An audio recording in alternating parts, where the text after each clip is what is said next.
আজকের যে ঘটনাটি আমরা আপনাদেরকে শেয়ার করতে যাচ্ছি, এই ঘটনাটিও বেশ বড় একটি ঘটনা বলতে হবে, এবং ঘটনাটির প্রতিটা পরতে পরতে রয়েছে টুইস্ট। আমি যখন ঘটনাটি পড়ি আমার কাছে খুবই অদ্ভুত লেগেছে। আশা করছি আপনাদের কাছেও ঘটনাটি অদ্ভুত লাগবে। আরো একটি ব্যাপার আপনাদেরকে বলতে চাই, এই ঘটনাটির শেষে আমি একজনের নাম বলবো। এই ব্যক্তির সাথে আপনাদের কেউ কেউ হয়তোবা দেখা করেছেন ভিন্নভাবে, অথবা এরপরে চাইলে মানে এই ঘটনাটির পরে আপনারা যদি চান তার সাথে দেখা করতে পারবেন। আমি নাম বলে দিব, তাকে কোথায় পাওয়া যাবে সেটাও বলে দিব। আপনারা এই ঘটনাটির সাথে পরোক্ষ আর একটা ঘটনা রয়েছে, এটি ঘটনার শেষে আমি বলবো, আপনারা শুনলে বুঝতে পারবেন, এবং সেটার যদি সত্যতা যাচাই করতে চান তাহলে ওই ব্যক্তির সাথে আপনারা চাইলে দেখা করতে পারবেন।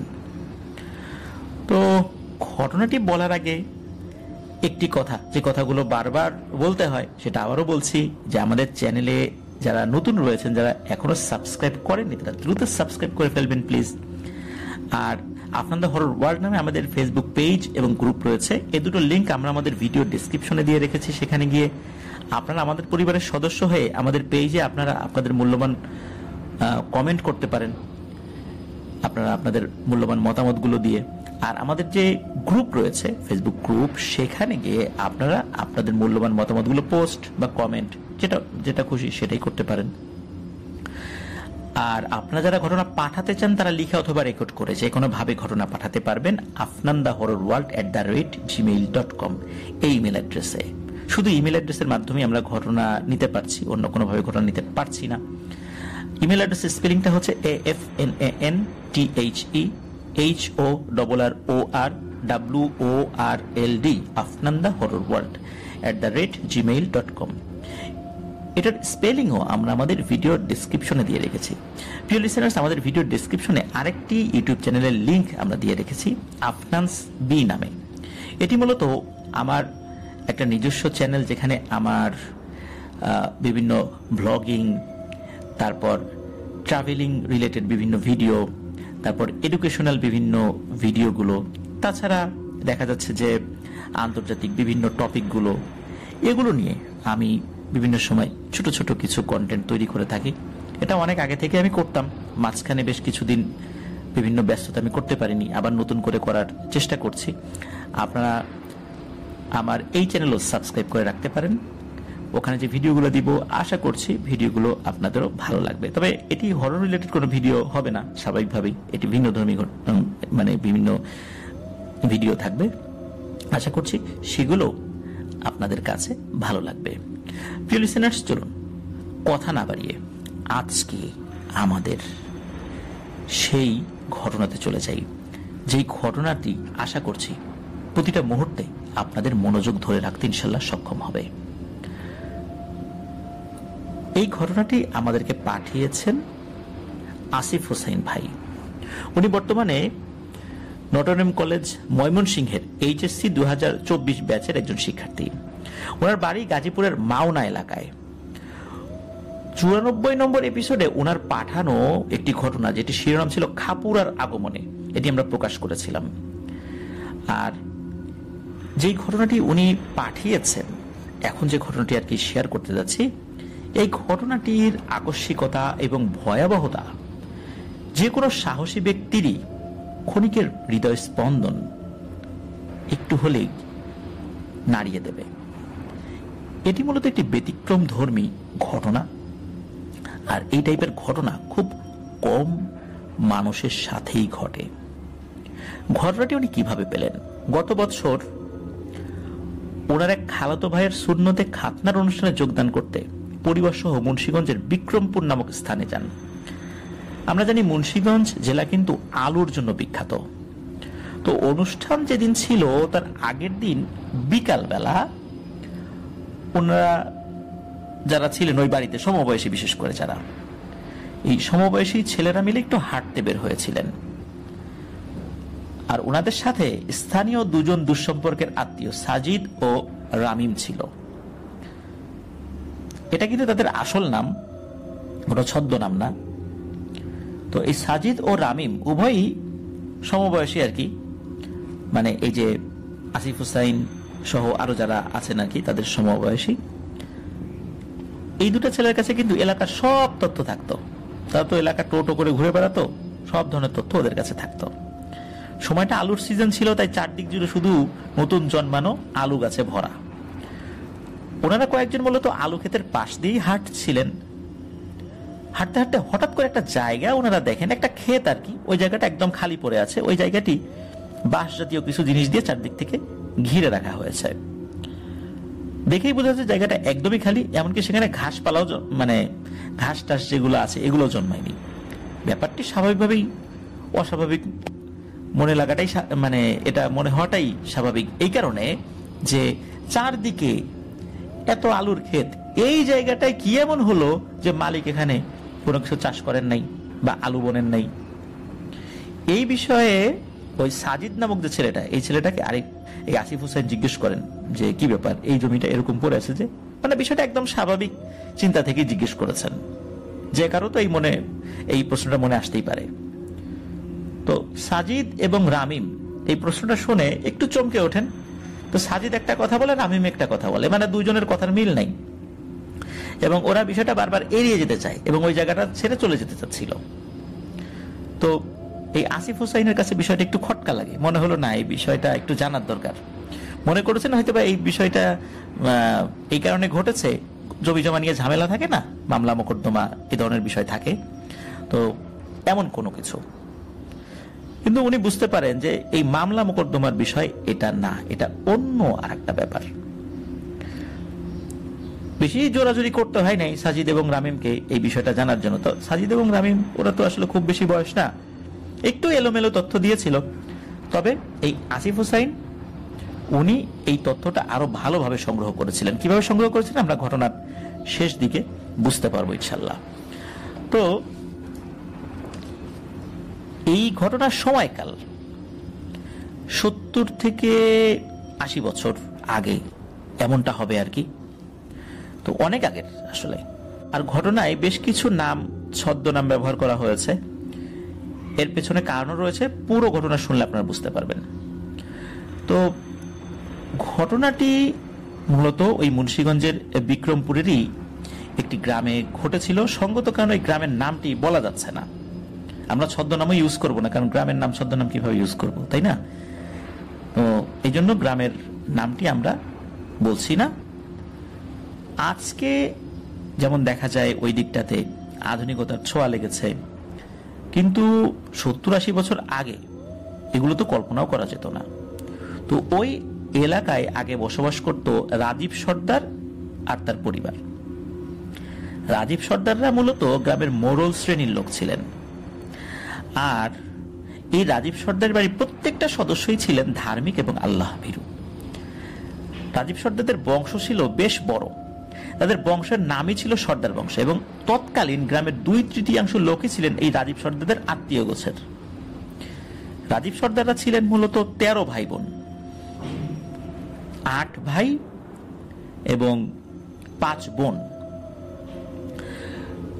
তো তার বড় এই রাজীব সর্দার ছিলেন হলো চতুর্থ ভাইদের মধ্যে। তার বড় 3 ভাই ছিলেন প্রবাসী, ওনারা বিভিন্ন কারণে বিদেশে চলে গিয়েছেন, সেখানে তাদের অনেক ভালো অবস্থা ছিল আর কি।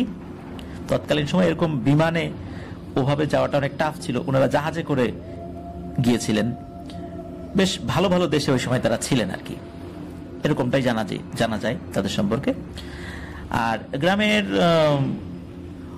অন্যান্য যে পরিবার রয়েছে তাদের সাথেও এই সর্দার পরিবারের বেশ ভালো সম্পর্ক ছিল। যেহেতু বড় 3 ভাই প্রবাসে ছিলেন, চতুর্থ ভাই ছিলেন এই রাজীব সর্দার, এই জন্য পরিবারের দায়িত্ব ছিল এই রাজীব সর্দারের উপরে। ওনার একেবারে ছোট বোন ব্যতীত সকল ভাই বোনদেরই বিয়ে হয়ে গিয়েছিল। ওনার এই ছোট বোন ওই সময় লেখাপড়া করার জন্য ঢাকায় থাকতেন।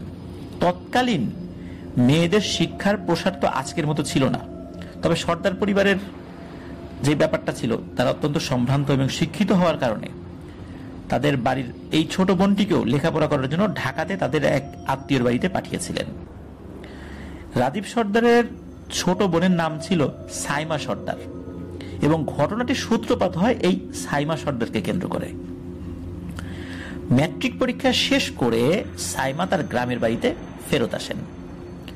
উল্লেখ্য, সর্দার বাড়ির প্রত্যেকটা মহিলা সদস্যই কঠোর পর্দা অনুসরণ করতেন। এই সাইমাও কিন্তু তার ব্যতিক্রম ছিলেন না। বাড়িতে এসে সাইমা সামাজিক কিছু কাজ করতেন। গ্রামের দরিদ্র পরিবারের ছোট ছোট বাচ্চাদেরকে কোরআন শিক্ষা দেওয়ার পাশাপাশি তাদের টুকটাক বর্ণমালা শেখানো, এছাড়াও গ্রামের উঠতি বয়সী মেয়েদেরকে জীবনমুখী শিক্ষাও প্রদান করতেন এই সাইমা। ওনাদের পাশের গ্রামে বসবাস করত হিন্দু সম্প্রদায়ের একটি পরিবার। ওই পরিবারটা কামার ছিল। ওই পরিবারের যিনি কর্তা তার নাম ছিল হচ্ছে শীতল কামার, আর তার ছেলে ছিল দীপ কামার। একদিন এই দীপ কামার তার কিছু বন্ধু বান্ধব সহ এই গ্রামে আসে মঞ্চ নাটকের জন্য চাঁদা তুলতে। মানে ওই সময় মঞ্চ নাটক, যাত্রাপালা এরকম উৎসব হতো, মানে ওই সময় তাদের বিনোদনের একটা মাধ্যম ছিল আর কি। তো এটার জন্য চাঁদা তুলতে আসে। তখনকার সময়ে গ্রামে গঞ্জে এই বিষয়টি অনেক জনপ্রিয় ছিল। আজকে তো দেখা যাচ্ছে যাত্রাপালা বা মঞ্চ নাটক ওভাবে মানুষ খুব একটা দেখে না, কিন্তু ওই সময় এটা ছাড়া কিন্তু আর কোনো বিকল্প ছিল না এই নাটক দেখার আর কি। তো গ্রামের মানুষের বিনোদনের একটা উৎস হিসেবে কাজ করতো এই মঞ্চ নাটকগুলো। তো সেবার গ্রামে অনেক বড় একটি আয়োজন করা হয় মঞ্চ নাটক করার জন্য, এবং বেশ ওই সময় নাম করা ঢাকার কিছু অভিনেতাকে নিয়ে আসা হবে সেখানে। এই জন্য বেশ ভালো করে ঘটা করে আয়োজন করা হচ্ছিল, আর এর জন্য প্রচুর টাকা পয়সারও দরকার ছিল। গ্রামের বিভিন্ন ছেলেপেলেরা আশেপাশে ছড়িয়ে পড়ে, যারা চাঁদা দিতে পারে তাদের সাথে যোগাযোগ করার জন্য। তো এই উদ্দেশ্যে এই দীপ কামার এবং তার বন্ধুরা হাজির হয় সর্দার বাড়ির ওই গ্রামে। তো সর্দার বাড়ির গ্রামে ঢুকতেই তাদের সাথে দেখা হয়ে যায় রাজীব সর্দারের ভাগিনা মন্টু সর্দারের সাথে। তো এই মন্টু সর্দারের সাথে এই ব্যাপারে কথা হয়। তখন এই মন্টু সর্দার বলেন, ঠিক আছে ভাইয়া, চাঁদা তুলবে ভালো কথা, তোমরা কাজ করো, সর্দার বাড়ির সোজা মানে সর্দার বাড়ির সেজ সর্দার যিনি আছেন তার কাছে যাও। ওনার এখন হাতের অবস্থা বেশ ভালো, উনি ইচ্ছে করলে 10 জনের চাঁদা একাই দিতে পারবেন, তাতে তোমাদেরও বেশ উপকার হবে। এই বলে ওই মন্টু সর্দার চলে গেলেন।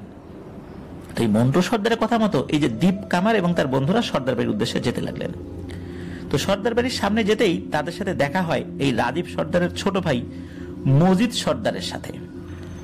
তিনি তখন উঠোনের বাইরে চেয়ারে বসেছিলেন, আর তাদের বাড়ির উঠোনের ভেতর এই সাইমা সর্দার উনি ছোট বাচ্চাদেরকে বর্ণমালা শেখাচ্ছিলেন। তো এই যে দীপ কামার ও তার বন্ধুরা চাঁদার ব্যাপারে মজিদ সর্দারের সাথে কথা বলে, এবং মজিদ সর্দার বলেন, আচ্ছা দাঁড়াও বাপু, আমি টাকা নিয়ে আসতেছি, আমি না বলা পর্যন্ত কিন্তু তোমরা বাড়ির মধ্যে ঢুকো না। তো উনিও খুশি মনে বাড়ির ভিতরে ঢুকে গেছেন। ছেলেপেলে আসছে, গ্রামের ছেলেপেলে তো আসলে না করা যায় না।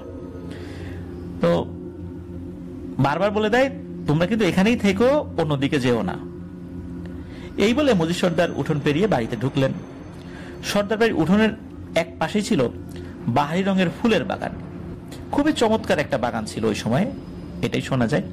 ওই সুন্দর বাগানটা উঠোনের বাইরে থেকে দেখে দীপ ও নিজেকে ধরে রাখতে পারল না, সে ওই ফুলের দিকে এগিয়ে গিয়েছে। চিন্তা করছে একটা দুটা ফুল ছিঁড়ে, অনেক ফুল তো, একটা দুটা ফুল যদি ছেঁড়া হয় কোনো সমস্যা হবে না, আর সর্দার বাড়ির লোকরা কিছু বলবেও না। তো এই চিন্তা করে ওই বাগানের কাছে গিয়েছে। বাগানের কাছে যেতে যেতে গাছ দেখতে থেকে সে ওই সর্দার বাড়ির উঠোনের ভিতরে ঢুকে গেছে, নিজের অজান্তেই আসলে ঢুকে গেছে। আর উঠোনে প্রবেশ করতেই ওই সাইমার সাথে চোখাচোখি হয়। তো সাইমা তখন স্বাভাবিক পোশাকে ছিল, পর্দা অবস্থায় ছিল না আর কি। তো এই দীপ সাইমার দিকে তাকায়। তো সাইমার দিকে তাকানোর পর স্বাভাবিকভাবেই হঠাৎ করে তাকিয়েছে। সাইমাও বেশ লজ্জা পেয়েছে, এখন দীপও লজ্জা পেয়ে গেছে। হঠাৎ করে তার দিকে চোখাচোখি হয়েছে। নর্মালি তো এই সর্দার বাড়ির উঠোনে বাহিরের কোনো ছেলে পেলে ঢোকে না। তো দেখা যাচ্ছে যে ভদ্রতার খাতিরে তার নাম জিজ্ঞেস করেছে। এখন নাম জিজ্ঞেস করার পরে এই সাইমা আসলে নামটা বলে নাই, একটু লজ্জা পেয়ে সে বাড়ির ভেতরে ঢুকে পড়ে।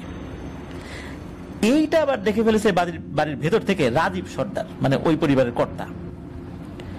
তো কেউ তো ওই বাড়ির উঠোনের মধ্যে কেউ ঢোকে না অনুমতি ছাড়া। আর বাইরের ছেলেপেলেরা তো অবশ্যই ঢোকে না, কারণ বাড়ির মহিলারা উঠোন দিয়ে হাঁটাচলা করে, বেগানা কোনো পুরুষ সেখানে ঢুকবে এটা তো হতেই পারে না। কিন্তু হঠাৎ করে এই উঠতি বয়সী ছেলেটা কিভাবে ভিতরে ঢুকলো, এইটা দেখে ওনার মেজাজ যায় বিগড়ে। তো উনি দ্রুত বাড়ির থেকে বের হয়ে উঠোনে আসেন, আর এই ছেলে কিভাবে এই বাড়ির ভিতরে ঢুকলো এই বিষয়ে আসলে উনি কোনো প্রশ্ন করেন নাই।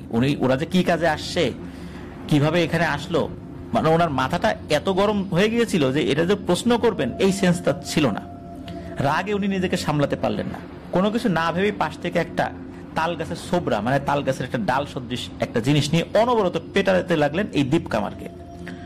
তো মজিদ সর্দার এমনিতেই ঠান্ডা মেজাজের লোক ছিলেন, তো উনি তো ভেতরে চলে গেছেন। এদিকে রাজীব সর্দার এই দৃশ্যটা দেখেছেন, দেখার পরে তার তো মেজাজ, মজিদ সর্দার জানতেন আসলে ঘটনাটা কি হয়েছে, কিন্তু রাজীব সর্দার তো জানেন না যে এই ছেলেটা কিভাবে আসছে, সে তো পেটাচ্ছে সমানে।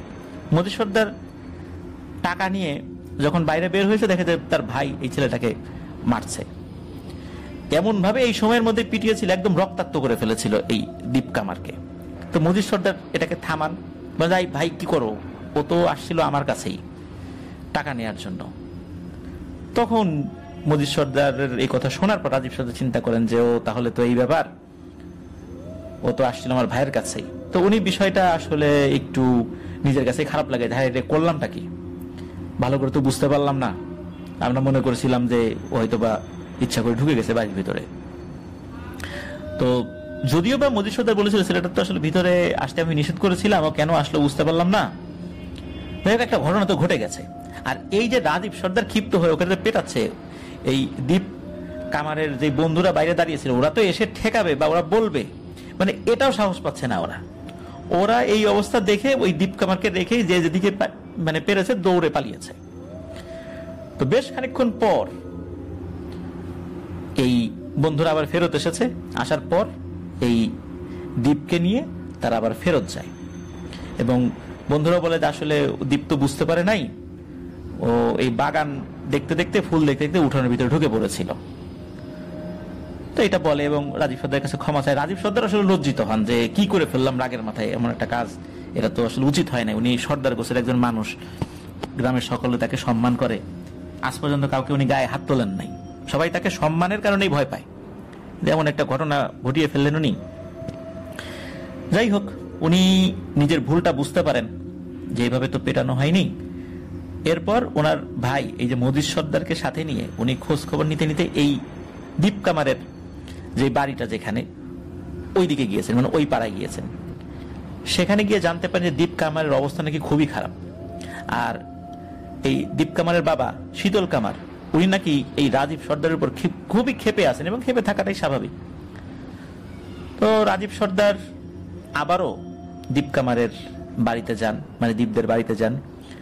তো বাড়িতে গিয়ে দেখেন, মানে প্রথম দিন গিয়েছেন যে তারা ক্ষেপে আছে, এই জন্য আসলে যান নাই যে আসলে তারা রাগের মাথায় গালিগালাজ করতে পারেন, চিন্তা করছেন আসলে পরে যাই, পরে গিয়ে ওই ছেলেটার চিকিৎসার জন্য কিছু টাকা পয়সাও দিয়ে আসবো, আর তার পরিবারের কাছে গিয়ে কথাবার্তা বলে ক্ষমা চেয়ে আসবো, এরকমটা চিন্তা করেছিলেন আর কি।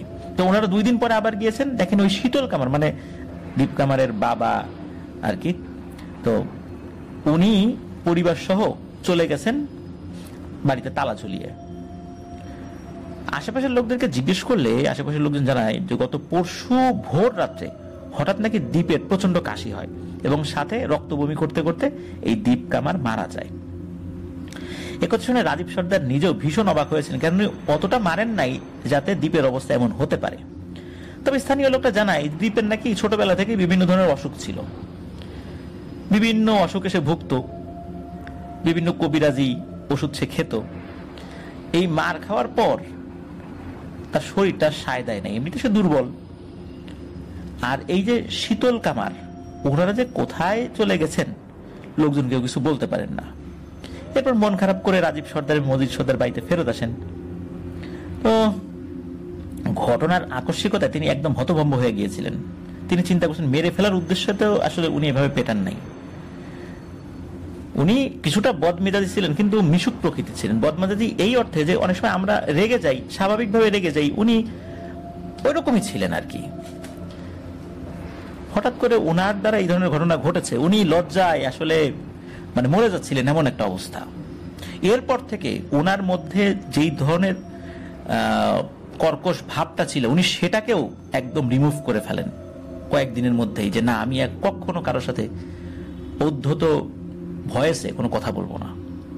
এবং এরপর থেকে মানে অনুশোচনায় উনি এতটাই নমনীয় হয়ে গিয়েছিলেন যে খুব দরকার ছাড়া কার সাথে কথা বলতেন না, কেউ কথা বলতে আসলেই উনি অত্যন্ত নমনীয়ভাবে কথা বলতেন। উনি কিন্তু এরপরেও শীতল কামারের অনেক খোঁজ খবর নেওয়ার চেষ্টা করেছেন যে কোথায় গিয়েছিলেন, তারা কি আবার আসলো কিনা, কিন্তু প্রত্যেকেই বলেছিল যে সে নাকি ভিটামাটি বিক্রি করে, মানে নামমাত্র মূল্যে ভিটামাটি বিক্রি করে কোথায় চলে গেছে কেউ জানে না। তবে যাওয়ার সময় নাকি আর্তনাদ করে বলে গেছে ভয়ানক একটা কথা, যে আমার একটা ছেলেরে মেরে ফেলছে ওই সর্দার, আমার আর আমার বোর এখন আর কোনো জানের মায়া নাই। এই কথাটা নাকি বলে গিয়েছিল। লিসেনার্স, এই কথাটা মনে রাখবেন যে আমার আর আমার বউয়ের এখন আর কোনো জানের মায়া নাই। তো যাই হোক, বেশ কিছুদিন পর আস্তে আস্তে সবকিছু স্বাভাবিক হতে থাকে।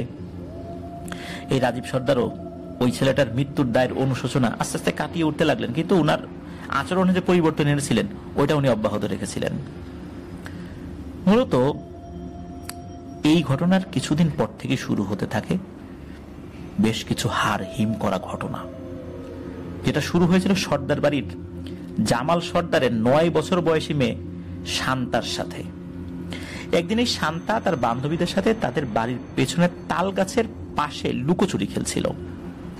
তো বন্ধুদের সাথে লুকাতে গিয়ে সে বাড়ির পেছনের ঝোপের ধারের বেল গাছটার তলায় বসে পড়ে। তো সন্ধ্যার একটু আগে তার বান্ধবীরা সবাই যে যার বাড়িতে ফেরত যায়, কিন্তু এই শান্তা আর ফেরে না। মাগরিবের আজানের পরেও যখন সে বাড়ি ফিরছিল না, তখন তার বাড়ির লোকজন তাকে খুঁজতে বেরিয়ে পড়ে। একসময় তারা তাল গাছটার কাছে যায়, ওখানে একটা তাল গাছ ছিল। খুঁজতে খুঁজতে এই বেল গাছের সাথে ওই তাল গাছটার সাথে লাগোয়া যে বেল গাছ, ওই বেল গাছের সাথে লাগোয়া আর একটা ঝোপ আছে, ওই ঝোপের মধ্যে যখন ওই কুপির আলো ফেলেছে, কুপির আলো ফেলতেই চিৎকার আর কান্নার শব্দ শোনা যাচ্ছে। কারণ ওই যখনই কুপির আলো ফেলেছে তখনই ভেতর থেকে চিৎকার আর কান্নার আওয়াজ, ওটা হলো শান্তার চিৎকার আর কান্নার আওয়াজ। তো ওর চিৎকার করা দেখে বুঝতে পারছে শান্তা খুব ভয় পেয়েছে।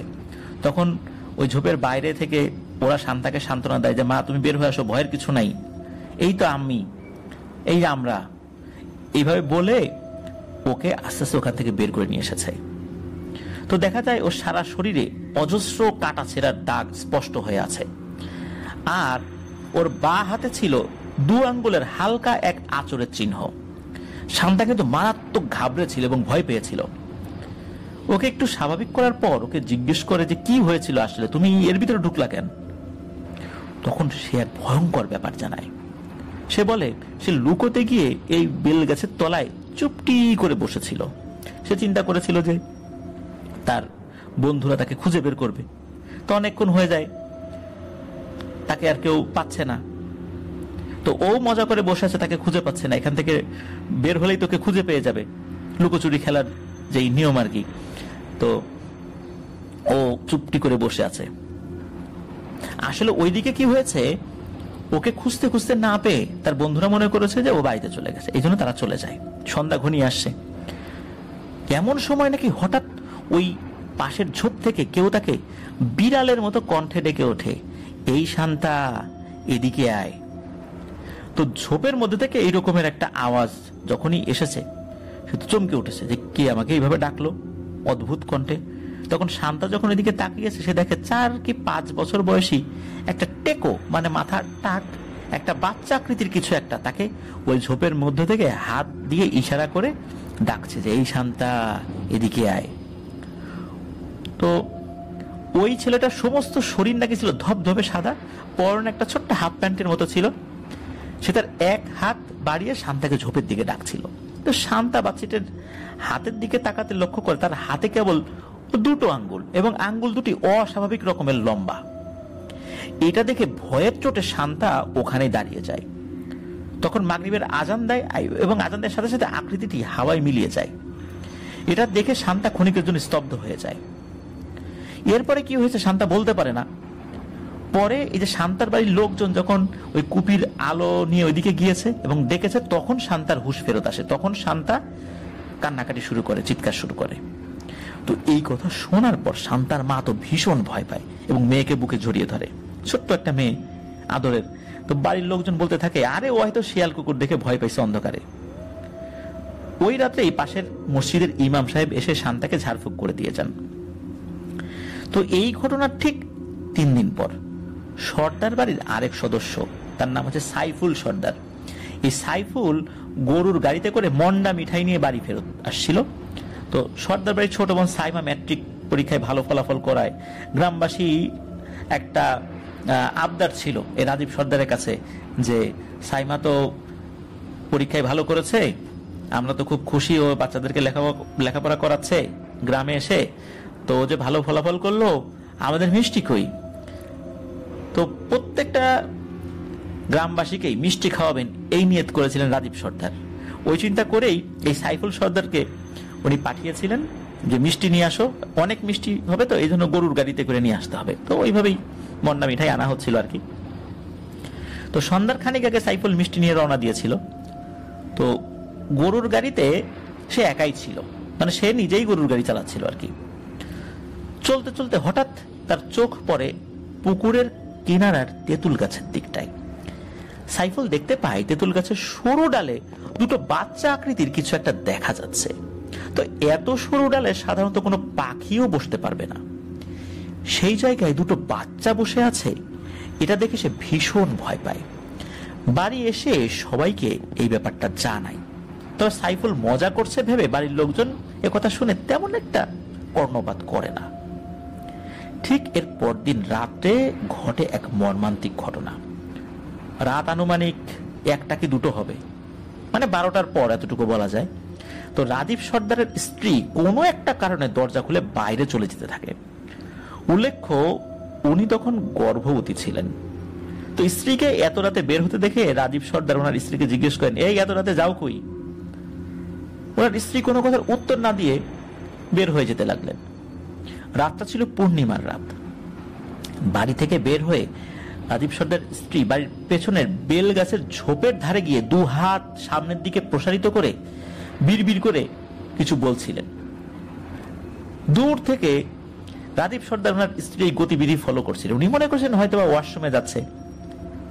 তো এটা দেখে রাজীব সর্দার ওনার স্ত্রীর কাছে যাচ্ছিলেন আস্তে আস্তে, যে সে করেটা কি এত রাতের বেলা। এমন সময় খুবই দ্রুত গতিতে, মানে চোখের পলকে ওনার স্ত্রী ঝোপ থেকে একটা বাঁশের কঞ্চির সামনের দিকটা ধারালো ছিল, মনে হচ্ছে আগে থেকেই কেউ কেটে রেখেছে ধারালো করে সামনের অংশটা।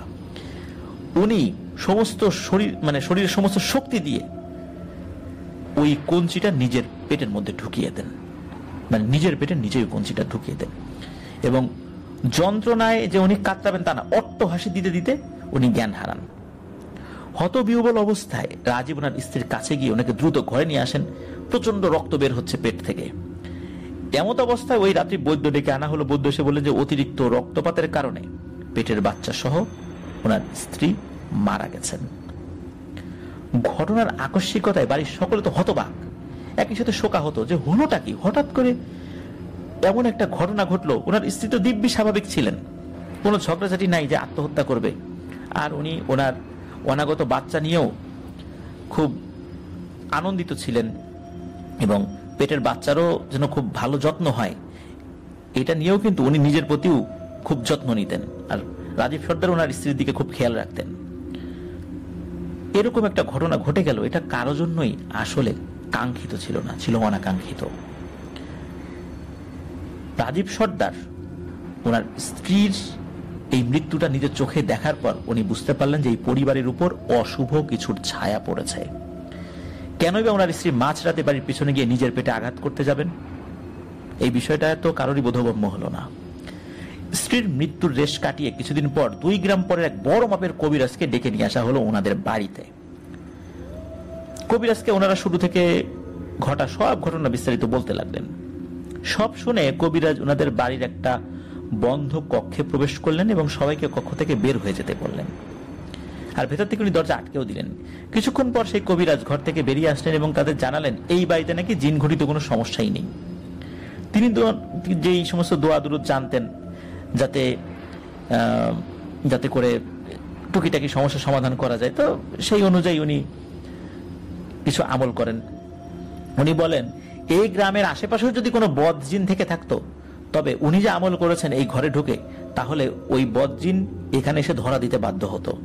কিন্তু উনি নাকি এই ধরনের কোনো কিছুর অস্তিত্ব টের পান নাই। ফলে উনি বুঝতে পারেন যে এই বাড়িতে কোনো বদজিনের নজর নেই। এরপরে উনি ওই ঝোপের ধারে গেলেন এবং ঝোপ পরিষ্কার করিয়েও তেমন কিছুর সন্ধান পেলেন না। তবে উনি ঝোপের মধ্যে 3টি মেটে ইঁদুর মরে পড়ে থাকতে দেখেছিলেন। তবে যাওয়ার সময় কবিরাজ তাদের বাড়ি বন্ধ করে দিয়ে যান এবং বাড়ির লোকদের কিছু আমল শিখিয়ে দিয়ে যান।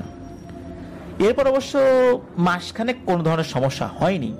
মাসখানেক পর শুরু হতে থাকে আর এক সমস্যা। বাড়ির সকলের মাথার চুল অস্বাভাবিকভাবে পড়তে থাকে, কোনো কারণ ছাড়াই তাদের মাথার চুল পড়তে থাকে। এর সাথে তাদের বাড়ির ছোট সদস্য যারা আছে, মানে বাচ্চা, এদের স্কিন মানে ত্বকের যে চামড়া, এই স্কিন কুচকে যেতে শুরু করে, মানে ঘুচিয়ে আসছে আর কি। আর প্রতিদিন সকালবেলা সর্দার বাড়ির আশেপাশে মেটে ইঁদুর মরে পড়ে থাকতো। আর এই ইঁদুরগুলো দেখে মনে হতো যেন ইঁদুরগুলোর শরীর থেকে সমস্ত রক্ত বের করে নেওয়া হয়েছে। বিষয়টি সাইমার কাছে বেশ অবাক লাগে। ওই দিনই সকাল থেকে আবার প্রচুর বৃষ্টি পড়ছিল। রাতের বেলা সাইমা তার বৃদ্ধা মায়ের সাথে ঘুমাতো। সেদিন তার মা তার কাকিমার সাথে পাশের গ্রামের তাদের এক অসুস্থ এক আত্মীয়ের বাড়িতে গিয়েছিল। ফলশ্রুতিতে ওই রাত্রে সাইমা একাই ঘুমিয়েছিল। সাইমা রাতের খাবার খেয়ে কুপি নিভিয়ে ঘুমাতে যায় আর কিছুটা শীত শীত লাগতে শুরু করে, তাই সে কাঁথা মুড়ি দিয়ে শুয়েছিল। তার ঘুম ঘুম ভাব আসতে শুরু করেছে। এমন সময় সাইমা ফিল করে একটা ঠান্ডা কোনো একটা বস্তু তার পায়ের পাতা আলতো ভাবে স্পর্শ করছে। সে বুঝতে পারে বস্তুটি পাখির পালকের মতো কিছু একটা। তো সাইমা ওই সুরসুরি পায়ে লাগার কারণে সে একটু পা নাড়াচাড়া করছিল, কিন্তু জিনিসটা কি এটা দেখার জন্য সাইমা ধীরে ধীরে তার পাশের টেবিলে রাখা যে কুপিটা ছিল, কুপির পাশে ম্যাচ ছিল, তো ওই জিনিসটা দিয়ে কুপিটা জ্বালিয়েছে। তো কুপির আবছা আলোয় সাইমা হঠাৎ করে দেখতে পায় যে 4টা বামন আকৃতির ভয়ানক অবয়ব তার পায়ের কাছে বসে আছে। এর মধ্যে 2টো একটু দূরে আর 2টো পায়ের একদম কাছে বসে আছে, এবং এই 2টোর মধ্যে একটা কোনো কিছু দিয়ে তার পায়ের নিচের দিকে একটু সুরসুরি দেওয়ার চেষ্টা করছে, আর আরেকটা তার হাতের নখ দিয়ে সাইমার পায়ে আঁচড় কাটছে। তবে আশ্চর্যের বিষয় হলো যে এই যে পায়ে আঁচড় কাটছে, সাইমা কিন্তু তখন ব্যথা পাচ্ছে না। সাইমা কিন্তু বেশ সাহসী একটা মেয়ে ছিল। তো সাইমা কি করেছে, আচমকা ভয় পেয়ে ওই পায়ের একদম কাছাকাছি যেই 2টো অবয়ব ছিল ওই 2টোকে সজোরে লাথি মেরেছে আর প্রচন্ড জোরে দিয়েছে। এক চিৎকার দিয়ে দরজা খুলে বাইরে বের হয়েছে। তো পরিবারের সদস্যরাও তো ঘুম থেকে জেগে গিয়েছে। সাইমার মুখে কথা শুনে তারা ঘরে ঢুকে কাউকে দেখতে পায় না। তবে সাইমার পায়ের দিকটা তারা খেয়াল করে, দেখে যে তাদের নজরে আসে সাইমার গোড়ালি থেকে 1 ইঞ্চি উপরে নখের চিহ্ন রয়েছে, সাদা সাদা আঁচড়ের চিহ্ন, মানে রক্ত বের হয় নাই। অনেক সময় আমরা চুলকালে অনেক সময় আমাদের স্কিনের উপর এক ধরনের সাদা সাদা নখের আঁচড় পড়ে, ঠিক ওই রকম দাগ স্পষ্ট ছিল। পরদিন ওনার 2 ভাই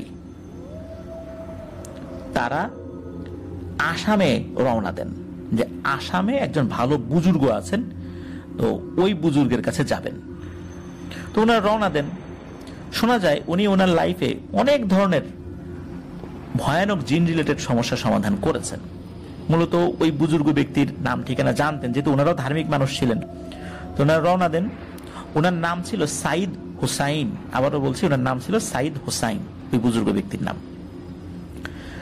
তো রওনা তো দেওয়ার পরে বেশ কয়েকদিন চলে যায়। স্বাভাবিকভাবে তো আসলে এতটা কাছে না, তাই না, বেশ দূরেই আর কি বলা চলে। তো ওনারা ওনাকে নিয়ে আসেন। বাড়িতে আসার পরে বলেন যে এই সাইদ হোসাইনকে নাকি ওনারা পথেই পেয়েছেন, মানে আসামে যাবেন তাকে নিয়ে আসবেন, আসা যাওয়া তো বেশ সময় প্রয়োজন, কিন্তু না, ওনারা 1-2 দিনের ব্যবধানে তাকে নিয়ে এসেছিলেন। কিভাবে এত তাড়াতাড়ি নিয়ে আসলেন, বাড়ির সদস্যরা অবাক হয়ে যায়। বলে যে ওনাকে নাকি পথেই পেয়েছিলেন। ওনারা বেশ অনেকটা পথ যখন এগিয়ে গিয়েছেন, 1 দিনের পথ এগিয়ে গিয়েছেন, তখন তো আসলে এই 1940, 42 বা 45 সালের দিকে এতটা আসলে যোগাযোগ ব্যবস্থা উন্নত ছিল না। তো ওনারা একটা জায়গায় সাইদ হোসাইনকে পান। ওনারা আগে থেকে চিনতেন তাকে, ওইদিকে আসা যাওয়া ছিল, ধর্মীয় কারণে আসা যাওয়া ছিল। তো ওই জায়গাতে সাইদ হোসেনকে দেখে ওনারা অবাক হন। সাইদ হোসেনকে জিজ্ঞেস করেন যে হুজুর আপনি এদিকে? বলে হ্যাঁ, আমি তোমাদের ওই গ্রামের দিকেই যাচ্ছিলাম, আমি জানতে পারলাম যে তোমাদের বাড়িতে একটা সমস্যা, তো আমি যে কোনো ভাবেই হোক বুঝতে পেরেছি, এই জন্য আমি রওনা দিয়েছিলাম। আমি জানতাম তোমাদের সাথে পথেই দেখা হবে। তো ওনাকে এখানে দেখতে পেয়ে ওনারা তো খুবই আনন্দিত যে আলহামদুলিল্লাহ, আল্লাহ রহমত করেছেন, এতটা পথ যেতে তো হলোই না, উনি অনেকটা পথ এগিয়ে এসেছেন। বিষয়টা আসলে আল্লাহর একটা অশেষ রহমত বলে ওনারা মনে করেন। তো এই সাইদ হোসাইন হুজুরকে নিয়ে ওনার বাড়িতে চলে আসেন। তো এই সাইদ হুজুরকে শুরু থেকে সব ঘটনা বিস্তারিত জানানো হয়। তো পূর্বের যিনি কবিরাজ, উনি বাড়ি বন্ধ করার পরও কেন এমনটা হচ্ছে এটা সাইদ হুজুরকে জিজ্ঞেস করেন। সব শুনে এই সাইদ হুজুর প্রথমে বাড়ির পেছনের ঝোপের কাছে গিয়ে কিছু একটা দেখে খুব অবাক হন। উনি বলেন যে এই ঝোপটা পরিষ্কার করো। তো ওই সর্দার বাড়ির বিভিন্ন যারা লোক ছিলেন, যারা কাজ করতেন, তারা অল্প সময়ের মধ্যে ঝোপঝাড়টা পরিষ্কার করে ফেলে এবং উনি একটা নির্দিষ্ট জায়গা দেখান, বলেন যে এই জায়গাটায় কোদাল চালাও, কোদাল দিয়ে মাটি খোঁড়ো। তো ওই জায়গাটায় মাটি খোঁড়ার পর বাঁশের কঞ্চি দ্বারা আবৃত কিছু একটা দেখা যাচ্ছিল। তো কঞ্চিগুলো সরাতেই উপস্থিত সকলের আত্মা শুকিয়ে যায়। এমনকি সাইদ হুজুরও খুব অবাক দৃষ্টিতে সেদিকটায় তাকিয়েছিলেন। হারিকেনের আলোতে উপস্থিত সকলে দেখতে পান ওই জায়গায় একটা পুতুল এবং একটা বাচ্চা। এটা কি মানুষের বাচ্চার মাথা নাকি কোনো একটা প্রাণীর বাচ্চার মাথা, ওই অবস্থাতে ভালো করে বোঝা যাচ্ছিল না। পরবর্তীতে বোঝা যায় এটা একটা সদ্য জন্ম নেওয়া শূকরের বাচ্চা। এই শূকরের বাচ্চার মাথা ছিল, এটা আধা পচা অবস্থায় ওটা পড়ে আছে। আর সাথে যে পুতুলটা ছিল, ওই পুতুলের সমস্ত শরীর শত শত সূচ দ্বারা আবৃত ছিল, মানে শরীরে শত শত সূচ গাঁথা ছিল। আর সবচেয়ে ভয়ানক ব্যাপার হচ্ছে কিছু সংখ্যক সূচের গোড়ার দিকে ছোট ছোট কাগজের টুকরোয় অজানা ভাষায় বেশ কিছু লেখা ছিল। তো এসব দেখে ওই সাইদ হুজুর বলেন যে একটা পুটলিতে ওই খুলি সহ এই পুতুলটা ঢুকিয়ে ফেলো। তো এটা ঢোকানো হয় এবং উনি যে কাজটি করেন, একটি স্থানে গোল বৃত্তকে তাতে কিছুক্ষণ বসে অজানা ভাষায় বিড়বিড় করতে লাগলেন সাইদ হুজুর। এবং উনি যেটা পড়ছিলেন এটা কোরআনের কোনো কিছু ছিল না বা অ্যারাবিক কোনো ওয়ার্ড ছিল না, এটা বুঝতে পারেন ওই পরিবারের সদস্যরা। কারণ হচ্ছে যে ওনারাও তো ধার্মিক ছিলেন, কোরআন পড়তে পারতেন, আরবি শব্দ যদি উচ্চারিত হতো বুঝতে পারতেন। কিন্তু সাইদ হুজুর উনি এত বড় একজন বুজুর্গ হওয়ার পরও কেন এ ধরনের অজানা ভাষায় বিড়বিড় করছেন, দুর্বোধ্য ভাষা উচ্চারণ করছেন, এটা ওই পরিবারের সদস্যদের আসলে বোধগম্য হয় না। তারপরে ওনারা চিন্তা করলেন যে উনি ওনার মতো করে রিচুয়াল করছেন, করুক না, সমস্যা সলভ হলেই হলো। এর কিছুক্ষণ পর সাইদ হুজুর উঠে সকলের উদ্দেশ্যে বলতে লাগলেন, আপনাদের পুরো পরিবারের উপর শয়তানের অশুভ ছায়া পড়েছে। আমার এতদিনের কর্মজীবনে এমনটা কখনো হতে দেখিনি। আমার পালিত জিনদের কেউই এই গ্রামের ত্রিসীমানায় ঢুকতে পারছে না। বিষয়টি পর্যবেক্ষণ করতে আমাকে এখন আপনাদের পাশের গ্রামের মসজিদের ইমাম সাহেবের সাথে কথা বলতে হবে এবং বাকি রাতটুকু আমি মসজিদেই থাকব। একথা বলে উনি রাতের বেলাতেই বাড়ির চারপাশে 4টি খুঁটি গেড়ে দিলেন এবং বললেন, আজকে রাত্রে যেন কেউ এই বাসা থেকে একা বের না হয় আর কেউ যেন রাত্রে একা না ঘুমায়। বাচ্চাদেরকে উনি দেখে শুনে রাখতে বলে একই এলাকার মসজিদের উদ্দেশ্যে রওনা হলেন। বাড়ির কয়েকজন বলেন, আপনাকে এগিয়ে দিয়ে আসি। তখন হুজুর বলেন, না, এগিয়ে দিতে হবে না, আপনার বাড়িতেই থাকেন, আমি চিনে নেব। এই বলে সাইদ হুজুর বেরিয়ে গেলেন। ওই রাতে সর্দার বাড়ির সবাই একসাথেই ছিলেন আর হুজুরের কথা মতো কেউ বাসা থেকে অকারণে বের হন নাই। পরদিন এশার নামাজের পর হুজুর আসেন তাদের বাড়িতে। এসে তিনি বর্ণনা করতে থাকেন এতদিন যাবৎ তাদের সাথে ঘটে যাওয়া সমস্ত ঘটনা। হুজুর যেভাবে বলেছিলেন সেই ভাষাটা এরকম ছিল যে, আপনাদের আশঙ্কাই ঠিক, আপনাদের উপর এক প্রাচীন পদ্ধতিতে অতি নিকৃষ্টভাবে কালো জাদু করা হয়েছে। আর এই ধরনের কালো জাদু খুবই বিরল। এই কালো জাদু করতে প্রায় 40 ধরনের পাখির শরীর থেকে বিভিন্ন অঙ্গ প্রত্যঙ্গ নেওয়া হয়েছে আর শূকরের সদ্য জন্মানো বাচ্চার মাথা নেওয়া হয়েছে আর এক বিশেষ প্রাণীর পোড়ানো হাড়গোড়ের ছাই সহ আরো অনেক নাপাক বস্তু দিয়ে এই কালো জাদু করা হয়েছে। আর এটি করানো হয়েছে এক ইরানি তান্ত্রিকের দ্বারা। আর এই কালো জাদু করিয়েছে এই শীতল কামার। শীতল কামার তার একমাত্র ছেলের মৃত্যুতে এতটাই ক্রোধান্বিত ছিলেন যে সে তার এবং তার স্ত্রীর আত্মা শয়তানের কাছে বিক্রি করে দিয়েছিল, আর এতে সাহায্য করেছিল ওই ইরানি তান্ত্রিক। ওই ইরানি তান্ত্রিকের সাহায্যে এক ভয়ানক জাদু সম্রাট জিন ও তার 9 জন বামন সাগরেদকে ডেকে এনেছে এই এলাকায়। একটি পুতুলের মধ্যে শতাধিক সূচ গেথে তাতে বাড়ির 14 জন সদস্যদের নাম ফার্সি ভাষায় লিখে তা তান্ত্রিকের এক জিন দ্বারা আপনাদের বাড়ির ওই ঝোপের মধ্যে মাটিতে পুঁতে রেখে আসে। এই জিনটি অত্যন্ত ধূর্ত প্রকৃতির বদ জিন এবং এই জিন নিজেও মূলত খুব কঠিন কঠিন কালো জাদুর চর্চা করে। তান্ত্রিক এই জিনের সাথে কথা বলেছে এবং এই জিন নাকি বলেছে দ্বীপের মৃত্যুর 90 দিনের মাথায় এই সর্দার বাড়ির সকল পুরুষ সদস্যকে নাকি সে হত্যা করবে, শুধু রাজীব সর্দার ছাড়া। রাজীব সর্দারকে নাকি সে তাদের দেশে নিয়ে গিয়ে জীবন্ত পুড়িয়ে হত্যা করবে। তো এই কালো জাদুর খরচ যোগান করতেই মূলত এই শীতল কামার তার সহায় সম্পত্তি ভিটামাটি সবকিছু বিক্রি করে চলে গিয়েছিল আর কি। এখন নাকি সে ভারতের ত্রিপুরায় কোনো একটা জায়গায় আছে। তিনি আরো বলেন, আজ দ্বীপের মৃত্যুর 87তম দিন, আর ঠিক 3 দিন পর তার প্রতিশ্রুতি মতো জাদু সম্রাট এই জিনটি এই গ্রামে প্রবেশ করবে। এতদিন সে তার সাগরেদ 9 জন বামন জিনদের পাঠিয়েছিল আপনাদের উপর নজর রাখতে এবং টুকটাক ক্ষতি করতে। আর আপনি যখন রাগের মাথায় দ্বীপকে পেটাচ্ছিলেন তখন আপনার স্ত্রী দূর থেকে দেখেও প্রথমে আপনাকে থামাতে আসেনি। এ কারণেই মূলত ওই বামন জিনদের একজন আপনার মৃত শাশুড়ি সুরত ধরে রাতের বেলাটাকে ডেকে নিয়ে যায় ওই ঝোপের কাছে, তারপর তার উপর আসর করে এবং আপনার স্ত্রীকে সম্মোহিত করে ফেলে, যার ফলে আপনার স্ত্রী নিজেকে নিজে আঘাত করে মেরে ফেলে। এখন তাদের নজর আপনাদের ছোট বোন সাইমার উপর, কেননা ওর সাথে কথা বলতে গিয়েই মূলত দ্বীপ আপনার হাতে মার খায়। আর ওই জিনটি যদি একবার এই গ্রামে প্রবেশ করতে পারে তাহলে ওকে আটকানোর ক্ষমতা এখানে কারোরই নেই।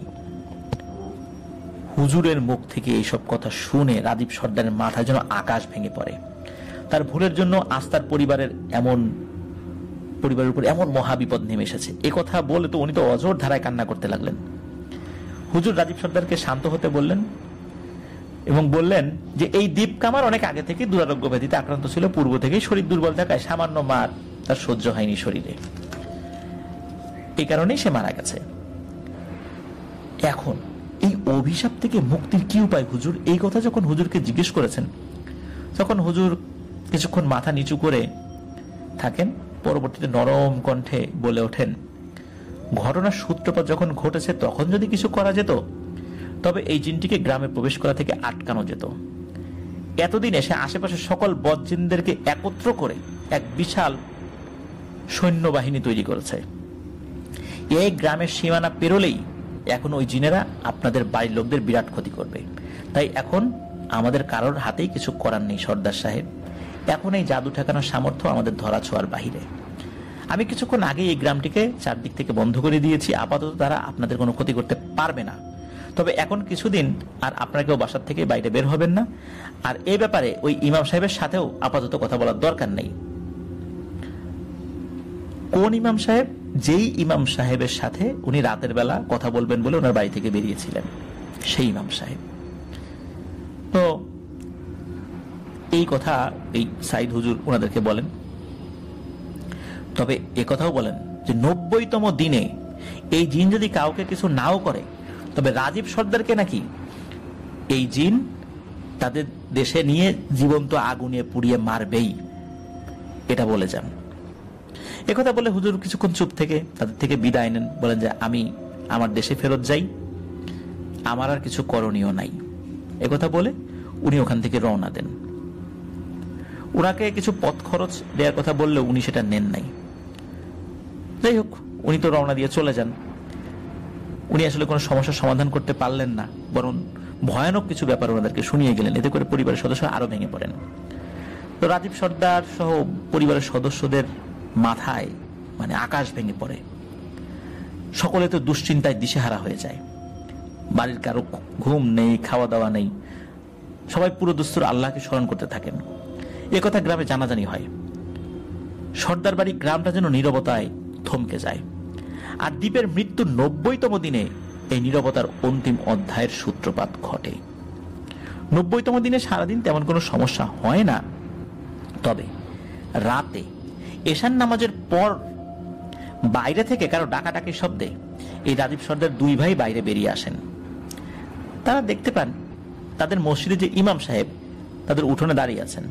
তিনিও দুই ভাইকে বলেন, এই রাজীব সর্দার কোথায়, তাড়াতাড়ি ওনাকে ডেকে আনেন। ওই জিনটাকে আটকানোর একটা উপায় জানা গেছে, আজকে 90তম দিন, আজকেই এই কাজটা করতে হবে, তা না হলে কিন্তু হবে না। তাড়াতাড়ি ওনাকে এখন আমার সাথে পাশের গ্রামে যেতে হবে। তো ঘরের ভেতর থেকে কথা শুনে ধর্মর করতে করতে রাজীব সর্দার ঘর থেকে বেরিয়ে আসেন। তিনি ইমাম সাহেবের সাথে যাবেন, এমন সময় তার ওই দুই ভাইও সাথে যেতে চাইলে সে হুজুর বলেন, না, আর কেউ না, ওনাকে একা যেতে হবে, কেউ সঙ্গে গেলে সমূহ বিপদ হতে পারে। তবে ইমাম সাহেব এই রাজীব সর্দারকে নিয়ে যাওয়ার পর বেশ খানিকক্ষণ পর এই দুই ভাইও তাদের পিছু নেয় চুপি চুপি। সে রাত পেরিয়ে যায়। রাজীব সর্দার কেন বেরিয়েছিল ওই সাইদ হুজুরের নিষেধ অমান্য করে? কারণ যখন কোনো মানুষ বিপদে পড়ে, যখন কোনো মানুষ সমুদ্রে ডুবে যেতে চায় বা ডুবে যাওয়ার উপক্রম হয়, তখন কিন্তু খড়কুটো ধরেও মানুষ বাঁচতে চায়। মূলত এই কারণেই ইমাম সাহেবের উপর ভরসা করে উনি বের হয়েছিলেন। তো সেই রাত পেরিয়ে যায়। তবে ওই দুই ভাই, এমনকি রাজীব সর্দার, এই তিনজনের কেউই বাড়িতে ফেরত আসে নাই। পরদিন সকাল হয়ে যায়। গ্রামের অনেকেই তখন তিনজনকে খুঁজতে থাকেন। তারা সমস্ত গ্রাম তন্ন তন্ন করে খুঁজেও কারোরই সন্ধান পান না। সেই ইমাম সাহেবের সন্ধানে গেলে তারা জানতে পারেন ইমাম সাহেব নাকি তার অসুস্থ মাকে দেখতে তাদের গ্রামের বাড়ি গিয়েছেন 2 দিন হলো। তাহলে গত রাতে রাজীব সর্দারকে বাসা থেকে ডেকে নিয়ে গেল কে? সঙ্গে সঙ্গে সেই সাইদ হুজুরকে এই ব্যাপারে জানানোর জন্য ওই সর্দার বাড়ি থেকে লোক পাঠানো হয়। আর লোক পাঠানোর পর উন্মোচিত হয় এক ভয়ানক ব্যাপার। মূলত ওনারা তো গিয়েছেন সেখানে, ওদিকে ইমাম সাহেব যিনি, উনি তো আবার ফেরত এসেছেন গ্রামে। ওনাকে খবর দেওয়া হয় যে আপনি রাজীব সর্দারকে দেখে কোথায় নিয়ে গেছিলেন। তো গ্রামের একজন গুরুত্বপূর্ণ ব্যক্তির সাথে নিখোঁজ হওয়ার সাথে তার নাম জড়িয়ে গেছে। উনি তাড়াতাড়ি করে গ্রামে ফেরত এসেছেন। ফেরত আসার পরে উনি বলেন যে কি হয়েছে, বলে এই ঘটনা। বলে না তো, আমি তো ছিলাম না। তখন ওই বাড়ির সদস্যরা বলেন যে সাইদ হুজুরের কথা, সাইদ হুজুর তো আপনার সাথে এরকম দেখা করেছিল, তো আপনার কথা বলেছিল, আপনার সাথে পরামর্শ করবে। বলে কোন সাইদ হুজুর? আসামের সাইদ হুজুর? বলে হ্যাঁ, আসামের সাইদ হুজুর। বলো কি তোমরা? আসামের সাইদ হুজুর তো আরো মাসখানেক আগেই মারা গেছে, তোমরা সাইদ হুজুরকে কোথায় পেলে? ওনার এক ভক্ত ওনার যেই জায়গা যেখানে উনি থাকতেন সেখান থেকে ফেরত যাওয়ার সময় আর একজন ব্যক্তির কাছে খবর দিয়েছিলেন যে সাইদ হুজুর মারা গেছেন। সেই ব্যক্তির মাধ্যমে আমি খবরটা পাই, কিন্তু সেটা তো মাসখানেক হয়ে গেছে, প্রায় 2 মাস হয়ে গেছে। আর উনি তো অনেক বৃদ্ধ ছিলেন, বার্ধক্যজনিত কারণে উনি মারা গেছেন। তোমরা বলছো কিছুদিন আগেই সাইদ হুজুর এখানে আসছে, রাত্রেবেলা আমার সাথে পরামর্শ করছে। কই, আমি তো সাইদ হুজুরকে দেখি নাই, আমার সাথে তো কেউ পরামর্শ করতে আসে নাই। আর এত ঘটনা ঘটে গেল, তোমরা এইগুলো গোপন রেখেছো কেন? কেন আমাকে পরবর্তীতে বলো নাই? বলে সাইদ হুজুর বলছিলেন যে না, আপনাকে যেন কোনো কিছু না জানানো হয়। তখন তো ইমাম সাহেবের টনক নড়ে যে এখানে তো বিশাল একটা সমস্যার সৃষ্টি হয়েছে। আর ইমাম সাহেবের মুখে এই কথা শুনে উপস্থিত সকলের মাথায় যেন আকাশ ভেঙে পড়লো যে আরে বলে কি, সাইদ হুজুর মারা গেছেন মানে? তাহলে আমাদের এখানে এসেছিল কে? আর আমাদের কাছে কালো জাদুর ব্যাপারে যে সকল বিষয়গুলো বর্ণনা করা হলো, মাটি খুঁড়ে কালো জাদুর বিভিন্ন উপকরণ বের করা হলো, এই লোকটা কে ছিল, কে এসেছিলেন? এই ঘটনা ইমাম সাহেব যখন বিস্তারিত জানেন, তখন উন্মোচিত হলো পুরো ঘটনার আসল রহস্য। উনি একটা দিন শুধু সময় নিয়েছিলেন, এরপরে উনি ভয়ানক কিছু সত্য কথা তুলে ধরেন। তো উনি বলেন যে আমি আসলে আমার আম্মাকে দেখতে পাশের গ্রামে যাইনি।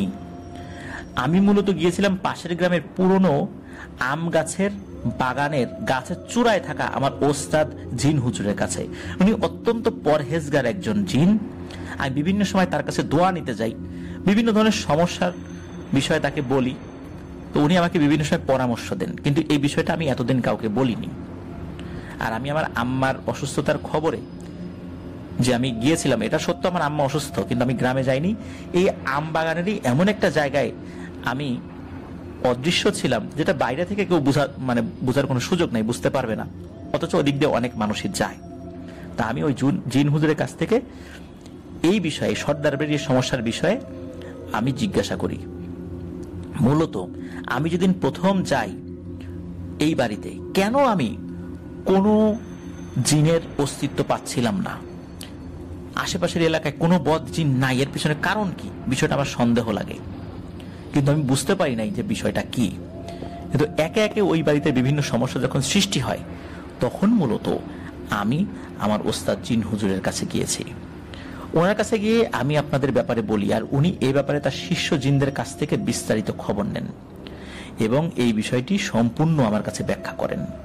মূলত আপনাদের কাছে এতদিন যে সাইদ হুজুর সেজে এসেছিল, সেটি হচ্ছে সেই বদ জাদু সম্রাট জিন। আর এই জিনটা হচ্ছে ইফরিত শ্রেণীর একটা জিন, অত্যন্ত শক্তিশালী এবং জাদুবিদ্যায় পারদর্শী এই জিন। এর নাম হচ্ছে দুবাইলা। দুবাইলা এক ভয়ঙ্কর অসুখের নাম। এই অসুখ মূলত শরীরে ফোড়া সৃষ্টি করে, কাঁধে, পিঠে বিভিন্ন জায়গায় ফোড়া সৃষ্টি করে মারাত্মক যন্ত্রণা দেয় এবং এই যন্ত্রণায় অনেকেই মারা যায়। মূলত এই অসুখের নামটাই এই ইফরিত জিনের নাম দুবাইলা। এরা খুব ভয়ানক এবং কালো জাদুর বিষয়ে খুব পারদর্শী। এই জিনটি অত্যন্ত ধূর্ত প্রকৃতির। সে যে কোনো সময় যে কোনো মানুষের সুরত ধরতে পারে এবং তাদের কণ্ঠ হুবহু নকল করতে পারে। আর দিনের বেলাতেও এরা মানুষকে ধোঁকা দিতে পারে, মূলত অন্য মানুষের সুরত ধরে। আর সে সাইদ হুজুরের সুরত ধরে প্রতিমধ্যেই আপনাদের সাথে দেখা দিয়েছিল। কারণ আপনারা যদি ওই এলাকায় পৌঁছাতেন, তাহলে তো আপনারা জেনে যেতেন যে সাইদ হুজুর মারা গেছে। মূলত সে ওই সুরত ধরে এই পরিবারের সদস্যরা যখন গিয়েছিল সাইদ হুজুরের খোঁজে, তখন প্রতিমধ্যে তাদের সাথে দেখা করে এখানে চলে আসে। কারণ সে খুব ভালো করেই জানতো এই সমস্যা সমাধানের জন্য কোনো একজন ভালো আল্লাহওয়ালা বুজুর্গ ব্যক্তিকে আপনারা খুঁজবেন। আর এই দুবাইলা জিনটি একা একা এই গ্রামে প্রবেশ করতে সমর্থ হতো না, যদি না ওই পরিবারের কেউ তাকে সাথে নিয়ে গ্রামে প্রবেশ করে। সত্যি ওই পরিবারের সদস্যদের মাধ্যমেই সে এই গ্রামে প্রবেশ করেছে। আপনারা যে অন্য কারো শরণাপন্ন যাতে না হন, এই জন্য সে বারবার আপনাদেরকে অন্য কারো কাছে যেতে নিষেধ করেছে এবং আমার কাছেও তার বিষয়ে প্রকাশ করতে নিষেধ করেছে। সে আপনাদের কাছে যেভাবে বলেছে ঠিক সেভাবেই কালো জাদু করা হয়েছে, এই বিষয়গুলো সে সত্য বলেছে। কালো জাদু সম্পর্কে তার সিংহভাগ কথাগুলো ছিল সত্য, তবে এই কালো জাদু করা হয়েছে মূলত আপনাদের বাড়ির 2 সদস্যের উপরে। সব সদস্যের উপর করা হয়েছে বিষয়টা এরকম না। সদস্য সেই 2 জন হলো রাজীব সর্দার এবং তার স্ত্রী। আপনাদের পরিবারের এক সদস্য যখন ওই ঝোপের মাটি খুঁড়ে ওই পুতুল সহ মাথার খুলিটা বের করেন, তখনই মূলত আপনাদের অজান্তেই সেই জাদু আপনাদের পুরো পরিবারের উপর গ্রাস করে ফেলে এবং এই উদ্দেশ্যেই মূলত এই জিন সম্রাট সে ওইখান থেকে কোদাল দিয়ে মাটি খুঁড়ে একজনকে ওই জাদুর উপকরণগুলো বের করতে বলেছিল। আর এরপরেই পরিবারের সকল সদস্যরাই জাদু দ্বারা প্রভাবিত হওয়া শুরু করেছে। আর এই কালো জাদুর সবচেয়ে ভয়ানক পর্যায়টা শুরু করেন রাজীব সর্দার নাকি নিজেই। ইমাম সাহেবের কথা শুনে তারা তো অবাক, আরে রাজীব সর্দার শুরু করেন মানে, বলে কি? এর উত্তর ইমাম সাহেব বলেন, এই সাইদ রূপী এই দুবাইলা এ কালো জাদুর সামগ্রীর বিভিন্ন বিষয়গুলো বলেছে। সেই সামগ্রীগুলোর কথার মধ্যেই মূলত কুফুরি কলা ছিল। এটা খুব ভিন্ন ধরনের এক ধরনের কুফুরি। কেউ যদি কালো জাদুর বিভিন্ন উপকরণ দেখে চোখে বা কি কি সেখানে আছে সেগুলো বলতে থাকে, তাও নাকি কারো উপর জাদু প্রভাব বিস্তার করতে পারে। মূলত এর উপাদানগুলো এমনই ছিল যা কান দিয়ে শোনার ফলে এই জাদু রাজীব সর্দারের উপর সম্পূর্ণভাবে প্রয়োগ করা সম্ভব হয়। তো এই দুবাইলা আগে থেকেই তার 9 শাগরেদকে আপনাদের পিছনে লাগিয়ে দিয়েছিল, যাতে করে তারা আপনাদেরকে ভয় দেখাতে এবং টুকটাক ক্ষতি করতে পারে। আর আপনাদের উপর এই কালো জাদু করেছে ওই শীতল আর তার স্ত্রী। এটা খুবই বিরল প্রকৃতির এক কালো জাদু, যার প্রচলন আমাদের দেশে খুব একটা নেই। এতে যে যে জিনিসগুলো ব্যবহার করা হয়েছে তা কোনো মানুষের পক্ষে করা সম্ভব নয়। কারণ 40 ধরনের পাখির অঙ্গ প্রত্যঙ্গ, 40 প্রজাতির পাখি এবং 40 প্রজাতির পাখির অঙ্গ প্রত্যঙ্গ, কোনো পাখির মাথা, কোনো পাখির চোখ, কোনো পাখির ঠোঁট, কোনো পাখির লেজ, কোনো পাখির শরীরের ভেতরের অংশ, এরকম 40 ধরনের অংশ 40 প্রজাতির পাখি থেকে সংগ্রহ করা হয়েছে। এটা কিন্তু কোনো মানুষের পক্ষে করা সম্ভব নয়, এটা জিনেরা নিয়ে এসেছিল। শীতল কামার এবং তার স্ত্রী আপনাদের উপর, বিশেষ করে রাজীব সর্দারের উপর এতটাই ক্ষিপ্ত ছিল যে তারা তাদের আত্মা বিক্রি করে দেয় ওই ইরানি তান্ত্রিকের সাহায্যে এই দুবাইলা জিনের উদ্দেশ্যে।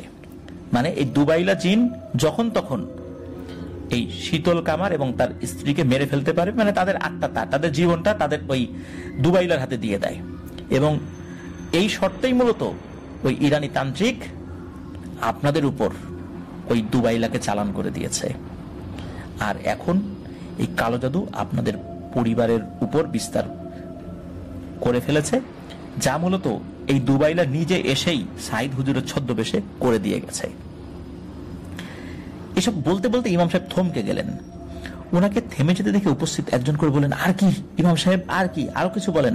তখন ইমাম সাহেব ধীর কণ্ঠে বলে উঠলেন, আর এই দুবাইলাকে গ্রামে আসতে সাহায্য করেছে আপনাদেরই ওই 2 ভাই, যারা গতকাল রাতে রাজীব সর্দারের পিছু পিছু গিয়েছে।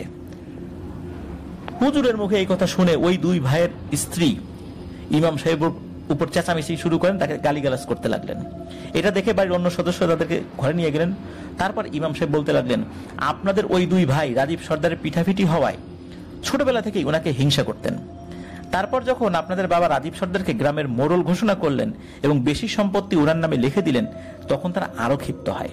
তারা গ্রামের ভেতরে এই রাজীব সর্দারের বিরুদ্ধে বিভিন্ন চক্রান্ত আটতে থাকে এবং ওনাদের মনে মনে রাজীব সর্দার এবং তার স্ত্রীর ক্ষতি যাতে কিভাবে করা যায় সেই চিন্তায় তারা বিভিন্ন সময় পরামর্শ করত। এরই ফলশ্রুতিতে একদিন পাশের গ্রামের দীপ কামারকে মারার ঘটনাকে কেন্দ্র করে তারা দীপের বাবার কাছে গিয়ে আরো উস্কানি দেয়। দীপের বাবা শীতল কামার তাদের কথার উস্কানি এবং ছেলের মৃত্যুর জন্য এই রাজীব সর্দার এবং তার স্ত্রীর উপর এই দুবাইলাকে চালান করে।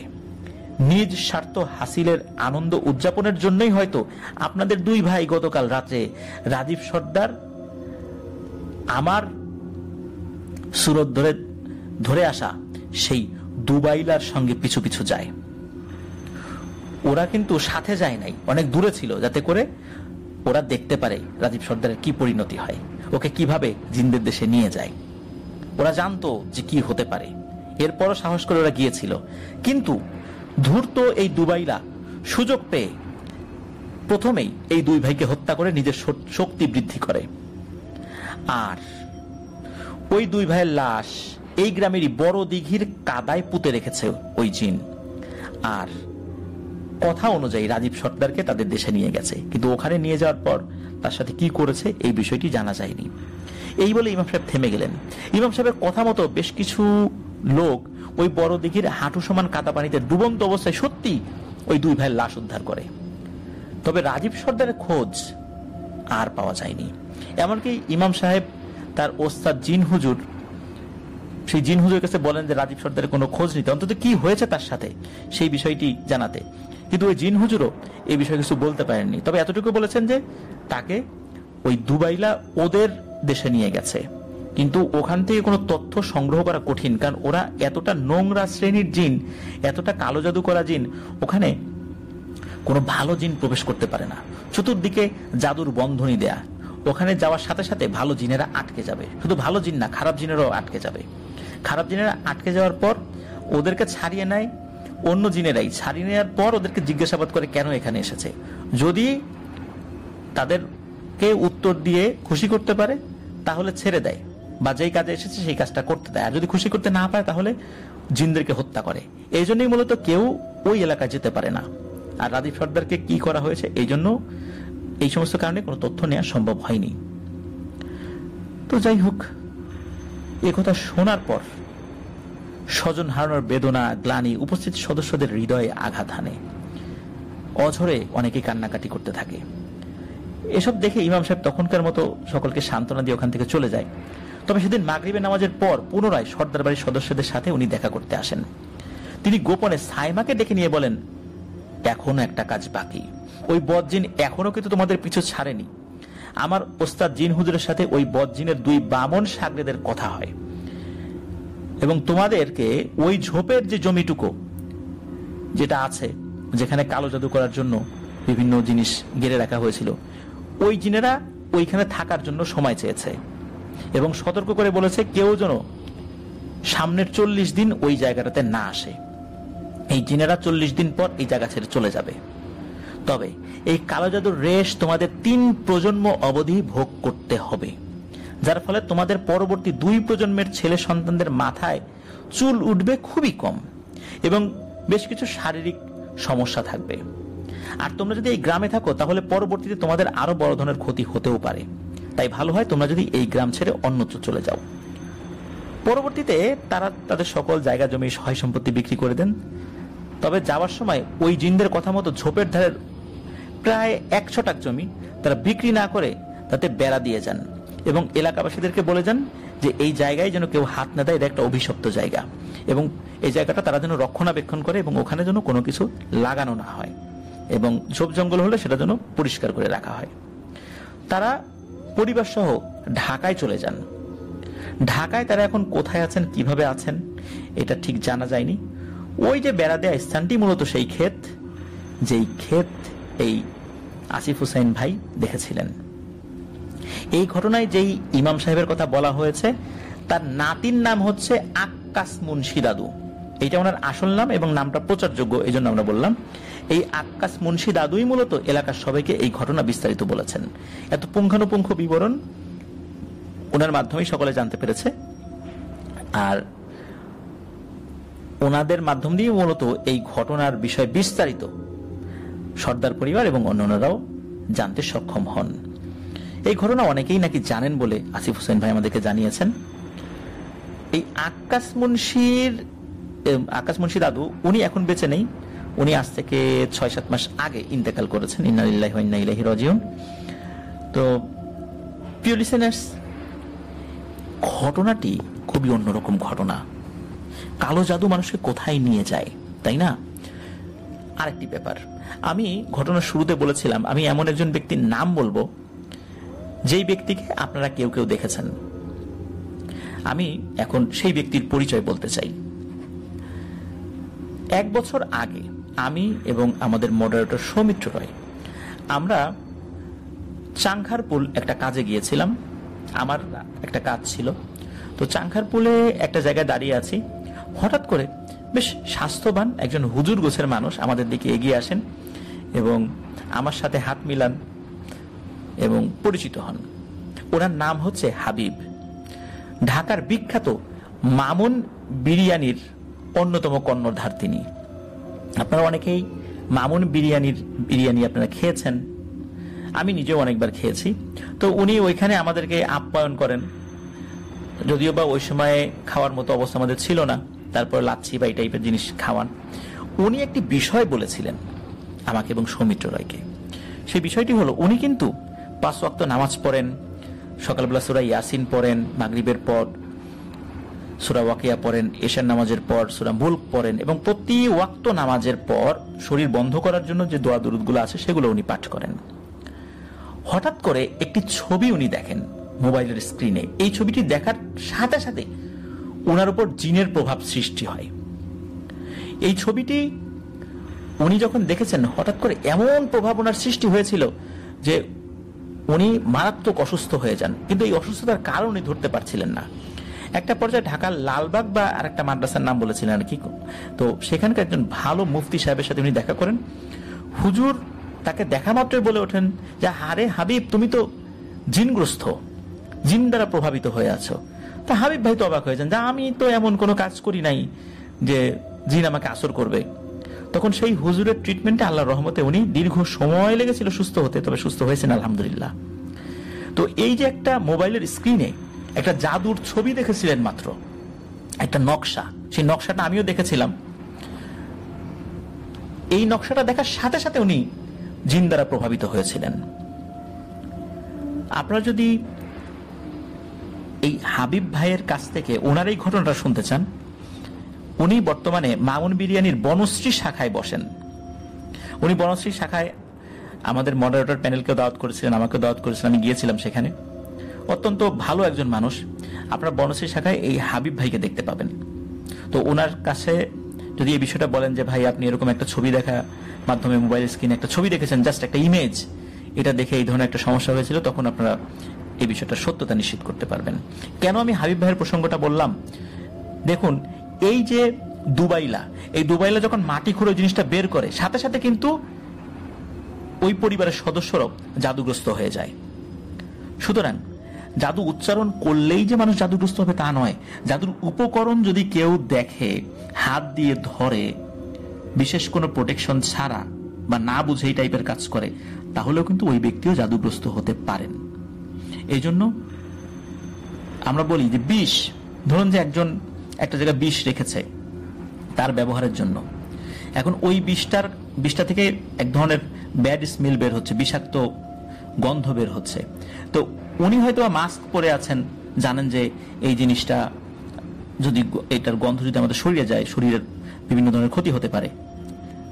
তো আমরা যদি ওখানে যাই না বুঝে, মাস্ক ছাড়া, আমাদেরও কিন্তু ক্ষতি হতে পারে। অথচ ওই বিষটা উনি ব্যবহার করার জন্য নিয়ে এসেছিলেন। বা ধরুন যে একজন কোনো কারণে বিষ খেয়েছে, তার শরীর থেকে বিষটা বের করা হয়েছে, একটা লিকুইড বিষ বের করে একটা পাত্রে রাখা হয়েছে। এখন ওই বিষের যদি আবার আরেকজন খায়, তাহলে উনিও কিন্তু বিষক্রিয়ায় আক্রান্ত হবেন। একজন খাওয়ার পর ওটা থেকে যে আর কেউ আক্রান্ত হবেন না এমনটা বলা যায় না। যদি আমরা ভুল করে সেটা নাড়াচাড়া করি বা অন্য কোনোভাবে ইউজ করার চেষ্টা করি, তাহলে আমরাও আক্রান্ত হতে পারি। তো এই যে ব্যাপারটা, যে ওখানে উপস্থিত থাকার পর অনেকেই সেটাতে আক্রান্ত হয়ে গেলেন, এই বিষয়টা খুবই অদ্ভুত। এই বিষয়টি আমি হাবিব ভাইয়ের ওই কথাটার সাথে মিলিয়েছি, যে হাবিব ভাই কিভাবে একটা ছবি দেখার সাথে সাথে জিন দ্বারা প্রভাবিত হয়ে গেলেন। তো এইটার সাথে ওই জিনিসটা মিলে যায়। এই কারণেই আমি আপনাদেরকে হাবিব ভাইয়ের কথাটা বললাম। আশা করছি হাবিব ভাইয়ের সাথে যাদের পরিচয় আছে, মামুন বিরিয়ানির হাবিব ভাই, তো তার সাথে দেখা হলে আপনারা এই বিষয়টা বলতে পারবেন এবং বলতে পারেন যে আফনান ভাই এই বিষয়টা একটি এপিসোডে বলেছে এবং আপনাকে জিজ্ঞেস করতে বলেছে। উনি খুব ভালোভাবেই আপনাদেরকে এই বিষয়টা ব্যাখ্যা করবেন ইনশাআল্লাহ। প্রিয় লিসেনার্স, আজকের এপিসোডের একদম শেষ দিকে চলে এসেছি। ধন্যবাদ আসিফ হোসাইন ভাইকে, চমৎকার একটি ঘটনা আমাদেরকে উপহার দিয়েছেন, অত্যন্ত শিক্ষামূলক একটি ঘটনা। আশা করছি ঘটনাটি আপনাদের সকলের কাছে ভালো লেগেছে, আমার কাছেও ভালো লেগেছে। প্রিয় লিসেনার্স, ভালো লাগলে আমাদের চ্যানেল সাবস্ক্রাইব করতে কিন্তু ভুলবেন না।